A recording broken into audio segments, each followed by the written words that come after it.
శ్రీ సాయిరాం ఓం శ్రీ సాయిరాం తపోవనము భగవాన్ శ్రీ సత్యసాయి సచ్చరిత్ర నిత్య పారాయణ గ్రంథము 10వ అధ్యాయము. టాపిక్ నేమ్ కాలాతీతాయ నమః.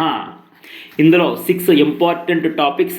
నెంబర్ 1 బాబా కాలాన్ని కుదించిన ఘట్టము. నెంబర్ 2 కాలాన్ని విస్తృతపరిచిన ఘట్టము. నెంబర్ 3 కాలము ప్రదేశము ఏది నన్ను బంధింపజాలదు. నెంబర్ 4 అనేక రూపాయ. నెంబర్ 5 ఆశ్చర్యం కలిగించే లీల. నెంబర్ 6 ముద్దన హలిలో జరిగిన విశేషం. నెంబర్ 1 బాబా కాలాన్ని కుదించిన ఘట్టము. ప్రశాంత నిలయంలో వెనుకటి రోజులలో సాకమ్మ అనే ఒక భక్తురాలు ఉండేది. ఆమె ఒకసారి సత్యసాయి బాబా వారితో, స్వామి, కురుక్షేత్రంలో ఒక పక్క కౌరవులు విశేషమైన సేనాబలంతో యుద్ధం చేయడానికి సిద్ధంగా ఉంటే ఆ సమయంలో కృష్ణుడు అర్జునుడికి 700 శ్లోకాల భగవద్గీత చెప్పటం ఎలా సాధ్యమైంది? కృష్ణుడు ఆ విధంగా చెప్తుంటే అర్జునుడు వింటుంటే శత్రువులు ఎలా ఊరుకున్నారు అని అడిగింది. అంటే దీనికి 700 శ్లోకాలు చెప్పడానికి చాలా టైం పడుతుంది కదా, అంతవరకు శత్రువులు ఎందుకు ఊరుకుంటారు? చాలా చాలా ఎక్సలెంట్ సూపర్ క్వశ్చన్ స్వామిని అడిగింది ఆ భక్తురాలు.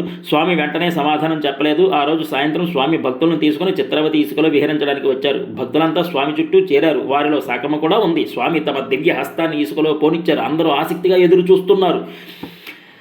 ఆ ఇసుకలో నుంచి ఒక అడుగు పొడవు, అడుగు వెడల్పు ఉన్న తెల్లని దంతం బొమ్మను మెల్లగా బయటకు తీశారు స్వామి. అర్జునుడికి శ్రీకృష్ణుడు రథంపై ఆసీనుడై గీతోపదేశం చేస్తున్న బొమ్మ అది. ఆ దంతం బొమ్మ ప్రతి అణువు ఎంతో పనితనం ఉట్టిపట్టేలా చక్కని నగిషితో చెక్కబడి సుందర శిల్పంగా ఉంది. ఆ బొమ్మను ఆశ్చర్యంతో చూస్తున్న సాకమ్మ, స్వామి, ఈ దంతం బొమ్మను మానవులు తయారు చేయాలంటే ఎన్ని రోజులు పడుతుంది అని అడిగారు. స్వామి అడిగారు, ఎంతమంది కళాకారులు అవసరమవుతారు? కానీ స్వామి సంకల్పించిన తక్షణమే ఎలా తయారైందో చూసావా? తక్షణంలో ఆ బొమ్మ తయారైంది. అదే మనం తయారు చేయాలంటే చాలా టైం పడుతుంది, చాలా రోజులు పడుతుంది. భగవంతుడు తలుచుకుంటే కాలాన్ని తన అధీనం చేసుకోగలడు. కాలాన్ని తన ఆధీనం చేసుకోగలడు. మానవులకు ఎన్నో నెలలు పట్టే సమయాన్ని ఒక్క క్షణంగా నేను కుదించి వేశాను. అదేవిధంగా దివ్య సంకల్పంతో కాలాన్ని పొడిగించడం కూడా సాధ్యమవుతుంది. ఆ రోజున యుద్ధరంగంలో నేను అర్జునుని మనస్సులో గీతోపదేశానికి కావలసినంత సమయాన్ని సృష్టించాను. మిగిలిన సేనావాహిని అంతా ఆ సమయాన్ని కేవలం కొన్ని క్షణాలుగా భావించేలా చేశాను అన్నారు. సత్యసాయినాథునికి కాలము అధీనమై ఉంటుంది. బాబా కాలాన్ని కుదిస్తూ ఉండగలరు, పొడిగించగలరు. రెండును సాధ్యమే. ఎన్నో సంవత్సరాల సమయాన్ని 1 గంటగా కాలాన్ని కుదించిన సందర్భం ఇది. శ్రీలంకలోని కొలంబోలో ఒక క్రైస్తవ యువకుడు ఉన్నాడు. అతడు కళాశాల విద్య కోసం వచ్చి మద్రాసులో కళాశాలలో చేరాడు. ఆ సమయంలో అతడు ఒకసారి శ్రీరామకృష్ణ మఠం సందర్శించాడు. శ్రీరామకృష్ణ పరమహంస ఆరాధించిన కాళికాదేవి చిత్రాన్ని చూసి అతడు ఎంతో ఆకర్షితుడయ్యాడు. క్రమంగా ఆ యువకుడు కాళికాదేవి భక్తుడిగా మారి కాళీ ఉపాసన తీసుకుని ఆ మంత్రం జపం చేస్తూ సమాధి సిద్ధిలో గంటలు గడిపేవాడు. తర్వాత అతడు హిందూ సన్యాసిగా మారిపోయాడు కూడా. మరికొన్నాళ్ళకు అతడు తన తల్లిని చూసి రావాలని ఒకసారి కొలంబో వెళ్ళాడు. తన కుమారుడు అలా హిందూ సన్యాసిగా మారటం చూసి తల్లి అమితంగా దుఃఖించింది. తన కుమారుడు వైవాహిక జీవితానికి ఇష్టపడటం లేదని గ్రహించి తల్లి అందుకు సమ్మతించింది. కానీ హిందూ సన్యాసి వేషం విడిచిపెట్టి క్రైస్తవ ఫాదర్గా ఉండమని అభ్యర్థించింది. కానీ అందుకు వ్యతిరేకించిన ఆ యువకుడు తన తల్లిని, ఆస్తి వ్యవహారాలను విడిచిపెట్టి భారతదేశం వచ్చి పుటపర్తి చేరుకున్నాడు. స్వామి అతనిని ఇంటర్వ్యూ గది లోపలికి తీసుకుని వెళ్ళారు. 1 గంట సమయం గడిచింది. ఒక్కసారిగా లోపల నుంచి అమ్మా అని పెద్ద కేక వినిపించింది. మందిరం వరండాలో కూర్చున్న భక్తులందరికీ ఆ కేక వినిపించింది. తర్వాత స్వామి ఇంటర్వ్యూ గది తలుపు తెరిచారు. ఆ సన్యాసి ఆపాత మస్తకం విభూతితో బయటకు వచ్చాడు. లోపల జరిగిన విషయం ఇది. ఏమి జరిగిందో లోపల చూద్దాం. స్వామి అతనిని ఇంటర్వ్యూ గదిలోకి తీసుకువెళ్ళిన తర్వాత అక్కడ ఒక పెద్ద అరణ్యాన్ని సృష్టించి నడు అన్నారు. అంతే. ఆ సన్యాసి ఆ అరణ్యంలో నడిచాడు. ఆ నడక అంతు లేకుండా సాగిపోయింది. పెద్ద వృక్షాల మధ్యగా అతడు అవిశ్రాంతంగా కొన్నాళ్ళ పాటు కొన్ని మైళ్ళ దూరం నడిచిపోసాగాడు. కొన్ని సంవత్సరాలు జరిగిపోయాయి. అప్పుడు స్వామి, ఆగు, వెనక్కి తిరిగి చూడు అన్నారు. ఆ సాధువు ఆగిపోయి వెనక్కి తిరిగి చూశాడు. పరమానంద పారవశ్యంతో అతడు నిశ్చేష్టుడయ్యాడు. అతడు చూసింది ఎవరిని? తాను చిన్నతనం నుంచి ఏ కాళికాదేవిని ఆరాధిస్తున్నాడో ఆ జగన్మాతయే అతనికి సాక్షాత్కరించింది. ఆ సాధువుకు చాలా కాలం నుంచి కాళికాదేవి సాక్షాత్కారం కోసం అరణ్యాలకు వెళ్ళి సంవత్సరాల తరబడి తపస్సు చేయాలనే కోరిక ఉండేది. ఆ అరణ్య సంచారం, ఆ తపోవన విహారం కేవలం కొద్ది సమయంలోనే జరిపించి స్వామి అతని కోరికను నెరవేర్చారు. అతడు ఎన్నో సంవత్సరాలు తరబడి చేయవలసిన తపస్సు కాలాన్ని స్వామి 1 గంటకు కుదించి వేశారు.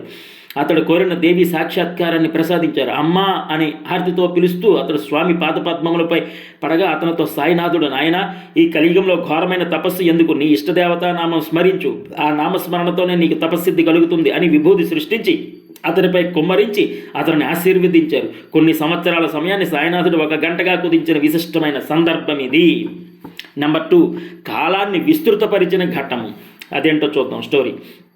అలాగే 30 రోజుల సమయాన్ని 30 సంవత్సరాలుగా కాలాన్ని విస్తృతపరిచిన సన్నివేశం. అవి లాల్ బహదూర్ శాస్త్రి గారు భారత ప్రధానమంత్రిగా ఉన్న రోజుల ప్రభుత్వ ఉద్యోగిగా ఉండేవాడు త్యాగరాజు. ఆయనకు ఒకసారి ఆరోగ్యం బాగుండక అంటే అనారోగ్యంతో బెంగళూరు హాస్పిటల్కి వచ్చి పరీక్ష చేయించుకున్నాడు. డాక్టర్లు ఆయనకు పరీక్షించి క్యాన్సర్ ఉన్నట్లు ధృవీకరించి ఆయనకు 3 నెలల జీవితం కాలం మాత్రమే ఉన్నదని చెప్పారు. ఆ డాక్టర్లు త్యాగరాజు గారితో, అయ్యా, మీరు అన్యదా భావించకపోతే ఒక మనవి, ఈ వ్యాధికి ఒకటే నివారణోపాయం ఉన్నది. అది ఏమంటే మీరు ఒక్కసారిగా భగవాన్ సత్యసాయిబాబా వారి పాదములను శరణు వేడండి, ఇంతకన్నా మరొక మార్గం లేదు అని చెప్పారు. భగవాన్ బాబా గారి భక్తులు సూరి భాగవతం గారు ఆ హాస్పిటల్లోనే ఉన్నారు. ప్రస్తుతం వారిని చూడడానికి స్వామి రేపు ఇక్కడికి వస్తున్నారు. ఇది మీకు చక్కని అవకాశం అన్నారు. అందుకు త్యాగరాజు నిరాకరించి, అయ్యా, నేను ఈ విధంగా బాబాల పాదాల మీద పడను, నేను ఎక్కడైనా వైద్యం చేయించుకోగలను అన్నారు. తర్వాత చాలా చోట్లకి వెళ్ళి 2 నెలల తర్వాత తిరిగి అదే హాస్పిటల్కి మరలా వచ్చి పరీక్ష చేయించుకున్నాడు. డాక్టర్లు ఆయనకి కేవలం 1 నెల రోజులు మాత్రమే జీవితం గడువు ఉన్నదని చెప్పారు. భయభ్రాంతుడైన త్యాగరాజు పుటపర్తి ఎక్కడున్నదని సంప్రదించి పుటపర్తి చేరుకున్నాడు. కరుణాంతరంగుడైన సత్యసాయి భగవానుడు దర్శనం ప్రసాదిస్తూ దగ్గరికి వచ్చి క్యాన్సరా అన్నారు స్వామి. త్యాగరాజుకి దుఃఖం పొంగి పొరలింది. అశ్రు బిందువులతో స్వామి పాదపద్మాలపై పడ్డాడు. స్వామి విభూతి సృష్టించి ఇచ్చి తినమన్నారు. ఈ విధంగా 3 రోజులు ఇచ్చి 3వ రోజు నీ క్యాన్సర్ క్యాన్సల్ అన్నారు సత్యసాయి పరమాత్ముడు. తర్వాత పరీక్ష చేయించుకుంటే క్యాన్సర్ చిహ్నాలే కనిపించలేదు. ఇది జరిగి 35 సంవత్సరాలు పైగా కావస్తున్నది. మొన్నటి వరకు సనాతన శారద ఆఫీసులో పనిచేసి ప్రస్తుతం క్యాంటీన్లో సేవ చేస్తూ స్వామి అనుగ్రహాన్ని చూరగొంటున్నారు త్యాగరాజు గారు. సత్యసాయినాథుడు 30 రోజులను 30 సంవత్సరాలకు పైగా కాలాన్ని విస్తృతపరిచిన విశిష్టమైన ఘట్టం ఇది. భగవాన్ బాబాకు కాలం ఎప్పుడు అధీనమై ఉంటుంది. అందుకే స్వామి సహస్రనామాలలో ఓం కాలాయ నమః, ఓం కాలకాలాయ నమః, ఓం కాలాంతకాయ నమః, ఓం కాల స్వరూపాయ నమః మొన్నొక పేర్లు కనిపిస్తాయి. కాలము అతని ఆధీనంలో ఉంటుంది. నెక్స్ట్ నెంబర్ 3, కాలము ప్రదేశము ఏది నన్ను బంధింపజాలదు. దానికి సంబంధించిన కథ. భగవాన్ బాబా ఒకసారి వెంకటగిరి వెళ్ళి తిరిగి ప్రశాంతి నిలయం రాబోతుండగా నిలయంలో నివాసమున్న ఒక వృద్ధురాలు తన స్వగ్రామమైన వాయిల్పాడు వెళ్ళింది. బాబా వెంకటగిరి నుంచి ప్రశాంతి నిలయం వచ్చే మార్గంలో ఆమె గ్రామం ఉంది. అందువల్ల స్వామి వచ్చేటప్పుడు స్వామిని తన ఇంటికి ఆహ్వానించి ఆతిథ్యం ఇవ్వాలని ఆమె ఉద్దేశం. స్వామి అక్కడ నుంచి బయలుదేరే రోజు తెలుసుకొని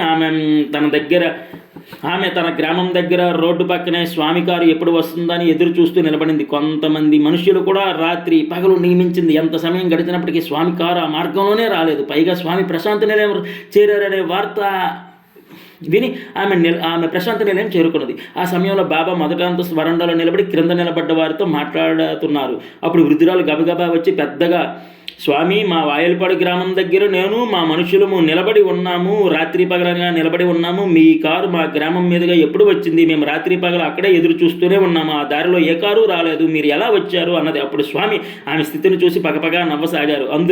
అందరూ అలాగే మేడపైన ఉన్న స్వామిని చూస్తున్నారు. అంతలోనే ఆ నవ్వు వారి ప్రక్కనే వినబడింది. స్వామి మేడ మీద కాక క్రింద వారి పక్కనే నిలబడి నవ్వుతున్నారు. మేడపైన ఉన్న స్వామి క్రిందకి ఎప్పుడు వచ్చారు, ఎలా వచ్చారు, ఎవరికి అర్థం కాలేదు. చూడు, అక్కడ నుంచి ఇక్కడకు నేను ఎలా వచ్చానో చూసావు కదా. ఇలా నేను చేయగలిగినప్పుడు నా కారు నేను మీకు కనబడకుండా మీ గ్రామాన్ని దాట రాలేమా? కాలము ప్రదేశము ఏది కూడా నన్ను బంధింపజాలదన్నారు భగవాన్ బాబా. ఆయన సర్వదేవతీత. నెక్స్ట్ 4th వన్, అనేక రూపాయ. దానికి సంబంధించినది చూద్దాం. ఒకసారి భగవాన్ బాబా కొడైకెనాల్లో భక్తులతో ఉన్నప్పుడు తమ పడక మీద నుండి హఠాత్తుగా లేచి నిలబడి కాల్చవద్దు అంటూ పడకపై పడిపోయారు. ఆ సమయంలో బాబా తమ స్థూల శరీరాన్ని వదిలిపెట్టి కారణంగా ఆ శరీరం కొయ్యబారిపోయింది. 1 గంట తర్వాత మరలా ఆ శరీరం చైతన్యవంతమైంది. అప్పుడు బాబా కళ్ళు తెరిచి భోపాల్లో ఒక చిరునామా చెప్పి వారికి గాబరా పడవద్దు, రివాల్వర్ నా దగ్గర ఉన్నది, ఇట్లు బాబా అని అర్జెంటుగా టెలిగ్రామ్ పంపమని అన్నారు. అప్పుడు సచ్చిదానంద స్వామి బాబాతో, స్వామి, రివాల్వర్ అనే పదం ఉంటే పోస్ట్ ఆఫీస్ వారు టెలిగ్రామ్ అంగీకరించారు కాబట్టి ఇన్స్ట్రుమెంట్ అనే పదము వాడదామన్నారు. స్వామి సరేనన్నారు. టెలిగ్రామ్ పంపడం జరిగింది. కానీ భక్తులకు అసలు ఏమి జరిగిందో తెలియలేదు. 4 రోజుల తర్వాత భోపాల్ నుంచి ఒక జవాబు వచ్చింది. ఆ జవాబు భక్తులందరికీ భక్తులకి ఇయ్యగా ఆ జవాబు భక్తులకి ఇయ్యగా భక్తులు దాన్ని చదివి విషయమంతా తెలుసుకొని ఆశ్చర్యానందాలు పొందారు. ఆ విషయం ఇది. ఏం జరిగింది భోపాల్లో చూద్దాం. భోపాల్లో ఒక సైనికాధికారి ఉన్నారు. అతడు 2వ ప్రపంచ యుద్ధంలో పాల్గొని పేరు పొందినవాడు. కానీ అక్కడ జరుగుతున్న రాష్ట్ర పునర్నిర్మాణ కార్యక్రమంలో సర్వ సైన్యాధికారులు క్రొత్త వారికి ఎక్కువ ప్రాముఖ్యతనిచ్చి పాతవారిని నిరాధించడం వల్ల ఆయనకు జీవితం మీద విరక్తి కలిగింది. ఆ సమయంలో ఆయన భార్య పుట్టింటికి వెళ్ళి ఉన్నది. అందువల్ల ఆ సమయంలో తనను ఓరడించేవారు కూడా ఎవరూ లేకపోవడంతో ఆఫీసర్ ఆత్మహత్య చేసుకోవడానికి సిద్ధపడ్డారు. రివాల్వర్ సరిగా ఉన్నది లేనిది చూడడానికి ముందు ఒకసారి పేల్చి చూశాడు. పేలింది. 2వ కాల్పుతో తన ప్రాణం తీసుకోబోతుండగా ఇక్కడ కొడైకెనాల్లో స్వామి కాల్చవద్దు అని బిగ్గరగా అరిచారు. వెంటనే అక్కడ భోపాల్లో ఆఫీసర్ ఇంటి గది తలుపులు తెరవబడింది. ఎదుట కాలేజీలో తనతో కలిసి చదువుకున్న ప్రాణ స్నేహితుడు, అతని భార్య, వెనక ట్రంకు పెట్టి మోసుకు వచ్చిన కూలీ ఉన్నారు. అతని ప్రాణ స్నేహితుడు, అతని భార్య, కూలీ కూడా ఉన్నారు. ఆ మిలిటరీ ఆఫీసర్ వారిని చూడగానే గబగబా గదిలోకి వెళ్ళి రివాల్వర్ దాచిపెట్టి స్నేహితుడికి ఆతిథ్యం ఇవ్వడానికి కోసం నవ్వుతూ ఎదురువచ్చాడు. ఆ స్నేహితుడు అతనితో కాలేజీలో చదువుకునే రోజుల్లో విషయాలు మాట్లాడుతూ ఆనందం కలిగించాడు. మధ్య మధ్య అతని భార్య కూడా మాట్లాడుతూ అధికారికి ఆనందం కలిగించింది. క్రమంగా ఆ మిలిటరీ ఆఫీసర్ దుఃఖం పోయింది. ఇంతలో అధికారి ఇంట్లో ఆతిథ్యం ఇవ్వడానికి గృహిణి ఇంట లేకపోవడం తెలుసుకుని వారు అక్కడ నుంచి మరొక స్నేహితుడి ఇంటికి వెళతామని మరొకసారి తప్పగా వస్తాము ఎంత బలవంతం చేసినా వినకుండా బయలుదేరారు. వారు ముగ్గురు వెళ్ళిన తర్వాత ఆ మిలిటరీ ఆఫీసర్ గదిలోకి వెళ్ళి చూస్తే ఆ రివాల్వర్ కనిపించలేదు. ఎంత వెతికినా దొరకలేదు. ఇంతలో అతనికి సత్యసాయి బాబా గుర్తుకు వచ్చారు. ఇదివరలో అతడు పుటపర్తి వచ్చి బాబాను దర్శించుకున్నాడు. అతని భార్య బాబా భక్తురాలు. అందువల్ల ఇది బాబా లేలయేమో అనుకున్నాడు. వెంటనే ఇంటికి తాళం వేసి ఆ వచ్చిన స్నేహితుడు చెప్పిన కుటుంబం ఉన్న ఇంటికి వెళ్ళి విచారిస్తే తమ ఇంటికి ఎవరూ రాలేదు. ఆ ఇంటి యజమాని చెప్పాడు.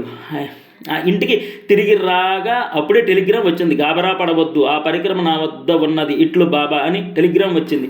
కొడైకెనాల్ నుంచి వచ్చిన అర్జెంటు టెలిగ్రామ్ చూడు అతడు పశ్చాత్తాప పొంది బాబా వారికి కృతజ్ఞతా సూచకంగా జరిగిన విషయమంతా వ్రాయగా అప్పుడు బాబా భక్తులకందరికీ జరిగిన సంఘటన పూర్తిగా తెలిసింది. తన భక్తుల్ని రక్షించడం కోసం సత్యసాయి భగవానుడు ముగ్గురి రూపాలు ధరించి వెళ్ళి అతనిని ఆపద నుంచి కాపాడిన విశిష్టమైన సంఘటన ఇది. ఏకోహం బాహుస్యం అంటే ఇదే. కాలం స్వామికి ఆధీనమై ఉంటుందనే విషయం దానిని బట్టి మనకు స్పష్టమవుతున్నది.